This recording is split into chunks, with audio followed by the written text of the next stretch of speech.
Powder coating gaming na naman tayo mga kadip. At ang kulay na gagawin natin, chrome red. Kaya kung interesado ka kung paano namin to ginawa, panoorin mo lang tong video na to hanggang dulo. At eto nga yung mugs nila bossing na dinala pa from Valenzuela. Stock mugs ng ADB 150. Ay mali, ADB 160 pala. Medyo na stock na daw tong mugs ni bossing at ayaw niyang bumili ng mga mugs daw sa market ngayon dahil nga naka-RCB na siya pero bumigay daw agad. Kaya ang sabi ni bossing, iba pa rin daw talaga yung tibay ng stock niya kaya hindi niya to ibinenta. Kaya nag-decide na lang si bossing na ipa-powder coat at pagandahin na lang tong stock mugs niya. Kaya eto, uumpisahan na natin i-sunblast yung mugs ni bossing. Ang kagandahan kasi sa sunblasting mga kadip, napakabilis lang ng trabaho na gagawin natin dito. Dahil after ng sunblasting, chemical treatment agad tayo, hindi kagaya dati. Marami pang tira-tira na natitira doon sa mugs natin. At ngayon, ayan o, sobrang linis. Halos wala kang makikitang all paint dyan. Kaya kahit malakas sa kuryente, okay lang. Basta dun gaganda yung output natin. Kaya ito nga yung powder na gagamitin muna natin na isa. Since chrome red yung gagawin natin, syempre kailangan natin mag-base ng chrome. At eto, ina-apply na nga natin yung chrome natin mga kadip. After natin ma-apply, eto na sila agad. After natin isalang sa ating oven. Nakuha naman natin ang isang pasada lang yung chrome niya na matingkad na agad. Kaya after nyan, i-apply na natin ngayon yung candy red natin mga kadip para mas mabilis lang natin matapos yung project na to. Eto nga pala itsura niya bago natin siya i-oven. At pagkatapos lutuin, eto na siya mga kadip. Lutong-luto na yung candy red natin or chrome red natin. Syempre hindi pa yan dyan natatapos. Para mas maging solid yung project natin na to, kailangan natin yan lagyan ng protection or pinaka clear coat. Mag-a-apply tayo ng 3 passing dito na clear coat para solid na solid talaga yung kalabasan ng project na to. At sana magustuhan nila bossing. At eto na siya,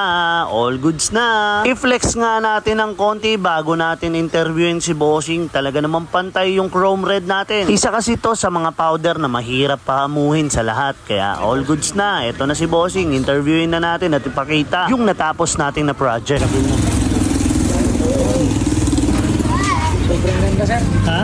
Sobrang ganda. All goods naman. Sulit yung paghihintay. Candy red yan, no? Candy red. Powder coat. So, papakita na lang natin yung process pag ano. So, yung isa, sir. Tingnan mo. Tingnan mo pa yung isa.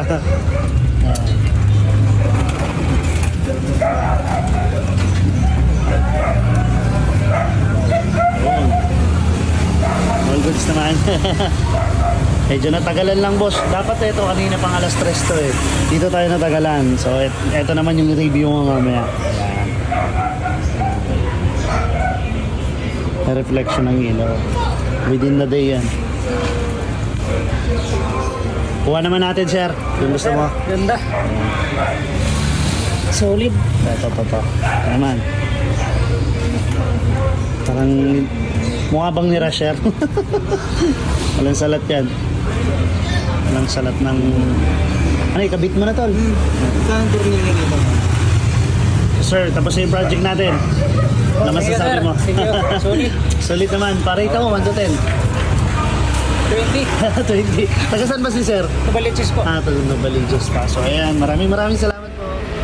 Mali pala mga kadip, taga Novaliches pala si bossing, Valenzuela tuloy. Ang importante, masaya naman si bossing sa kinilabasan ng project natin. Pinadip nga pala ni bossing ng forged carbon with flakes yung ibang mga panel niya. Muli, maraming salamat sa pagdayo bossing. At sa mga nanood at sumama sa video na to, maraming salamat sa inyo. Hanggang dito na lang yung video natin for today. To God be the glory.